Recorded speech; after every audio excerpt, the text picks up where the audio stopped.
पक्षांतर्गत मतभेद आणि प्रचंड हेवे दावे यांनी पोखरलेली ही काँग्रेस महाराष्ट्रात सत्तेत आली तर राज्यात किती अस्थिरता माजेल याचा दाखला कोल्हापुरात मिळालाय।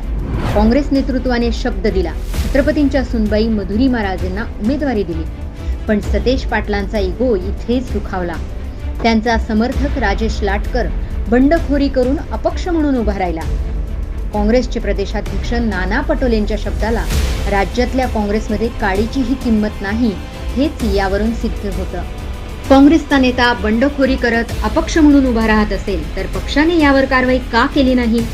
मोठेपणा दाखवत मधुरिमा राजेंनी उमेदवारी मागे घेतली खरी, पण बंटी पाटलांनी तिथेही छत्रपतींच्या वंशजांना शिवीगाळ केली, वरून माध्यमांसमोर ड्रामेबाजीही केली। कोल्हापुरातला हा ड्रामा काँग्रेस नेतृत्व अत्यंत शंढपणे पाहतंय, कारण नेत्यांचा इगो, नेत्यांची अरेरावी ही काँग्रेसला नवी नाही।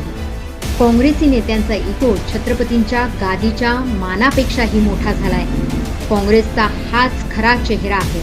महाविकास आघाडीचा मोठा भाऊ म्हणून मिरवणारा काँग्रेस सत्तेत आला तर महाराष्ट्र कुठे नेऊन ठेवेल? विचार करा।